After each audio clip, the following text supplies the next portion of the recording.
లేకపోతే ఓట్లు వద్దన్నారు. మనకు ఓట్లు వేస్తేనే నువ్వు నీ యొక్క వార్డులో నీకు ఒక సమస్య ఉంది, నీకు ఇల్లు లేదు, లేకపోతే రోడ్డు లేదు, లైట్లు లేవు, డ్రైనేజ్ లేదు, పిల్లలకు స్కూల్ లేదు, ఇవన్నీ అందించాలి కరెక్ట్గా అంటే నువ్వు మంచి నాయకుని ఎన్నుకోవాలి, అధికారాలను ఉన్నావని ఎన్నుకోవాలంటే నీకు ఒకటి ఆయుధం ఉండాలి. ఏంటది? ఆ ఓటు అనేది కల్పించడు. దీన్ని మనం అమ్ముకోవద్దు. లేకపోతే వేరే 70 సంవత్సరాలుగా మనం కొంతమంది కేసులు నీకు గెలవక.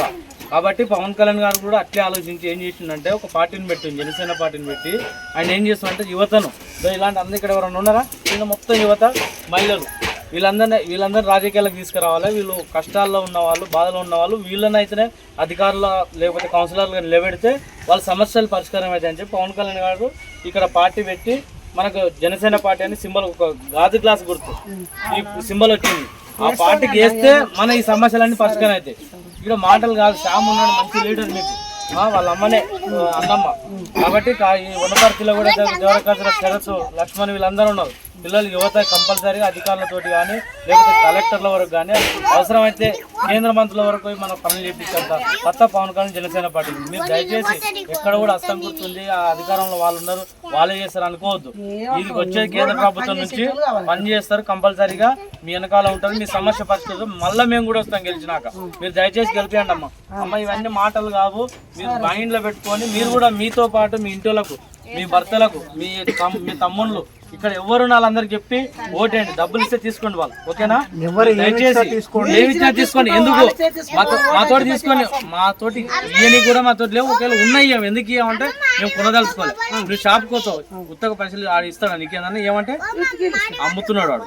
అంటే నువ్వు నీ తోటలో ఒక ఓటు అని నీ ఇంట్లో పెట్టుకున్నావు, 4-5 ఓట్లు పెట్టుకొని అమ్మాలనుకున్నా. నువ్వు అమ్మాలనుకుంటా అమ్ముతావా?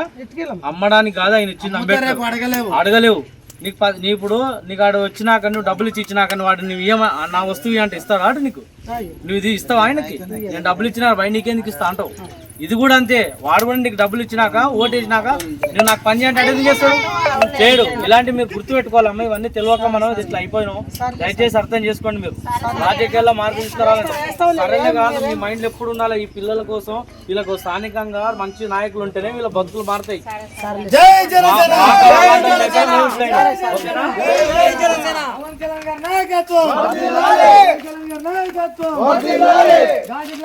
సామాన్యులను రాజకీయాలకు తీసుకురావాలని యువతను, మాలాంటి మొత్తం యువత ఎవ్వరు లేదు, పెద్దలు యువత వస్తేనే వాళ్ళు కొంత ఆలోచన పరులు, చదువుకున్న వాళ్ళు ఇక్కడ సమస్యలు చూసి బాధపడి వాళ్ళు పనిచేస్తారని చెప్పి వాళ్ళు పవన్ కళ్యాణ్ గారు మహిళలకు, యువతకు ఎక్కువ అవకాశాలు ఇస్తారు. అట్లా అమ్మను పెట్టిండు, అన్నమ్మను, శ్యాము వాళ్ళ కొడుకు, వీళ్ళందరినీ చేసి మీరు అక్కడ వార్డు అభివృద్ధి చేయాలి, 6వ వార్డుని అని చెప్పి పవన్ కళ్యాణ్ గారు అక్కకు టికెట్ ఇచ్చిండు. ఇక్కడ మీకు ఇండ్ల సమస్యలు, రోడ్డు సమస్యలు, డ్రైనేజ్ సమస్యలు, కరెంటు ఈ మొత్తం పరిష్కారం అయితే ఉత్తమ మాటలు చెప్పడానికి కాదు, మేము కంపల్సరీ చేయడం కోసమే చేయాలి. కంపల్సరీ చేస్తాం. అడుకోండి. మీరు ఇంటి వరకు రావాల్సిన అవసరం లేదు, మీతోటికి వచ్చి సమస్యలు తీసుకొని చేస్తారమ్మా. మీరు కంపల్సరీగా చేస్తారు కాబట్టి మీరు ఒక అవకాశం ఇచ్చి చూడండి. మీకు నచ్చకపోతే అప్పుడు మీరు గలబట్టి అడగచ్చు, లేదంటే నెక్స్ట్ ఏమైనా అవకాశం వచ్చినప్పుడు మేము ఏం చెప్పొచ్చు. మీరు ఎందుకని చెప్తున్నాం మేము, ఎందుకంటే కంపల్సరీ చేస్తాం కాబట్టి మీరు కూడా అప్పుడు జనసేన పార్టీలోకి వస్తారు. వీళ్ళు మంచిగా చేస్తారు, వీళ్ళు ఎమ్మడన్నా. ఓకేనామ్మా? మీకు ఎందుకంటే నమ్మకం కావాలంటే మాకు ఒక అవకాశం ఇవ్వాలి, అన్నమ్మకు ఒక అవకాశం ఇవ్వాలి, సరేనామ్మా? కంపల్సరీ పవన్ కళ్యాణ్ మీకు కరెంట్ కానీ, మోరీ సమస్య కానీ, రోడ్డు సమస్య కానీ అన్ని దగ్గర ఉండి చేసుకుంటాం. కోట్ల రూపాయలను సొంతం సినిమాలు చేసుకునే పైసలే పంచుతున్నాడు పేదలకు, రైతులకు. తీసుకోలే పైసలు అంటే ఎట్లా? ఓట్లకు కాదు, మళ్ళా నీ ఇంట్లో ఏమన్నా రైతులు చచ్చిపోతారు. నీకు మంచి పని శ్యాము అందుబాటులో ఉంటాడు.